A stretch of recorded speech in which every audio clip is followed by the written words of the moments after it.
Bismillahirrahmanirrahim. Assalamualaikum warahmatullahi wabarakatuh.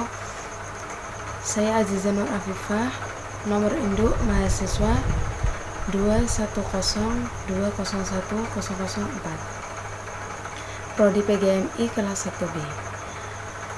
Untuk mata kuliah pengantar filsafat, saya di sini akan memaparkan hasil jawaban saya untuk UAS yang telah disampaikan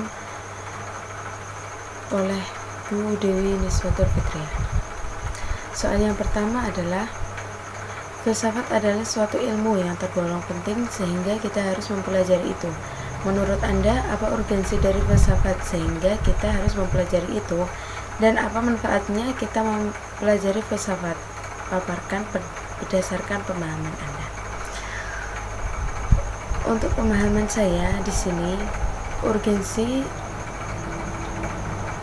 untuk kita mempelajari filsafat mendapat beberapa kemampuan seperti memecahkan masalah dan berpikir kritis, membentuk argumen, dan menyuarakan dalam bentuk lisan maupun tulis, dan juga dapat bertukar ide. Lalu untuk manfaatnya sendiri, seperti tadi, untuk memecahkan masalah, yaitu memahami bahwa sesuatu tidak dapat dilihat atau ditangkap oleh panca indera kita dari awal saja. Kita harus mempelajari dari menangkap atau mempelajari sedalam-dalamnya. Lalu memahami diri kita sendiri dan dunia kita sendiri, lalu mengajarkan dan menghadapi dengan pertanyaan-pertanyaan mendasar. Jika terdapat pertanyaan mendasar yang ditanyakan kepada kita, filsafat membantu kita untuk menjawab pertanyaan-pertanyaan tersebut. Lalu, untuk soal yang nomor 2, jelaskan cara singkat berdasarkan pemahaman Anda terkait A. Korelasi antara ilmu filsafat dengan ilmu pengetahuan dan agama. B. Perbandingan filsafat dengan ilmu pengetahuan dan agama. C. Titik sentuh antara filsafat dan ilmu pengetahuan dan agama. Untuk soal nomor 2,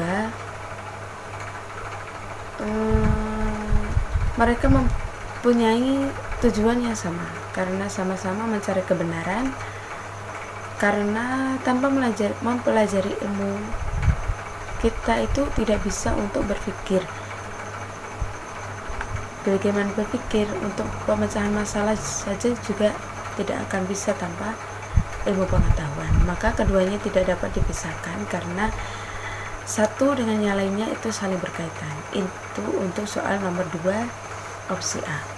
Lalu untuk opsi B, filsafat berasal dari akal rasional pada diri kita sendiri, sedangkan agama berasal dari petunjuk atau wahyu dari Sang Pencipta yang diberikan kepada kita.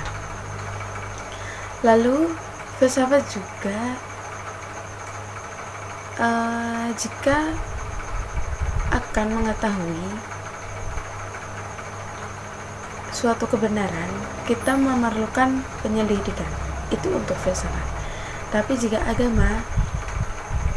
agama itu bersifat mutlak, yaitu berasal dari wahyu atau ajaran agama yang dianut oleh seseorang atau pada diri kita sendiri. Lalu untuk yang C, titik temu atau persamaan baik filsafat, agama, dan ilmu pengetahuan merupakan sumber atau wadah kebenaran atau bentuk dari kebenaran itu sendiri. Dan dari ketiganya diantaranya adalah ketiganya baik filsafat maupun agama atau ilmu pengetahuan merupakan sumber atau wadah suatu kebenaran dan merupakan bentuk dari kebenaran tersebut. Lalu soal nomor 3, ketika belajar filsafat kita mengetahui bahwa dalam filsafat terdapat 3 cabang, yaitu ontologi, epistemologi dan aksiologi, tetapi sering juga kita mendengar terkait kata metafisika. Paparkan secara singkat, jelas, dan rasional terkait cabang-cabang filsafat tersebut dan berilah contoh yang bisa menggambarkan cabang-cabang tersebut. Untuk ontologi, ontologi membicarakan hakikat atau segala sesuatu yang berupa pengetahuan dengan hakikat segala sesuatu, atau yang membicarakan segala sesuatu tersebut.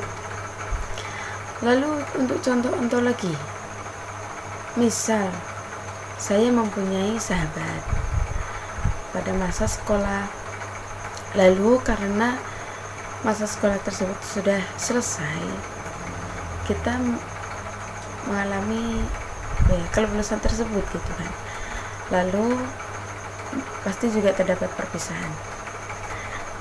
Nah, untuk jangka waktu yang lama, misal 10 tahun, kita dipertemukan kembali, tapi kita saling saling terkejut sama lain gitu, karena pasti kita mempunyai perubahan fisik yang dialami oleh kita sendiri. Lalu untuk epistemologi, atau membicarakan cara memperoleh pengetahuan tersebut, seperti contohnya kita mempunyai sahabat masa kecil, lalu kita tidak pernah bertemu gitu, lalu pada saat kita keluar, tapi saya keluar lalu tidak sengaja bertemu dengan dia, tapi kita tidak menyadari satu sama lain, kita tidak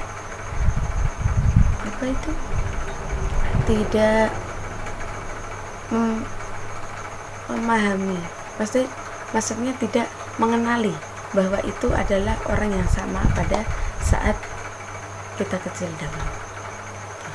Lalu untuk aksiologi, yaitu membicarakan manfaat atau guna pengetahuan atau sesuatu itu. Contohnya, saya mengambil di sini adalah contoh rumah. Kita mempunyai rumah dan kita menganalisis untuk mengetahui apakah rumah itu bermanfaat untuk kita atau justru tidak bermanfaat untuk kita sendiri. Nah, seperti itu. Lalu untuk soal nomor 4, dalam filsafat kita dilatih untuk dapat berpikir secara ilmiah, kritis, dan rasionalis. Menurut Anda, berpikir dan seperti apa? Sehingga itu termasuk dari proses berpikir ilmiah dan kritis dan rasionalis. Nah, menurut saya proses berpikir seperti itu proses berpikir yang dapat dibuktikan dan dapat disimpulkan dari hasil pemikiran yang jelas dan dapat masuk akal atau dapat diterima oleh pikiran kita. Jadi dapat dibuktikan atau nyata. Pembuktian tersebut itu ada dan rasional berarti masuk akal, dapat dicerna oleh pikiran kita. Nah, terima kasih. Itu jawaban yang dapat saya paparkan. Terima kasih. Wassalamualaikum warahmatullahi wabarakatuh.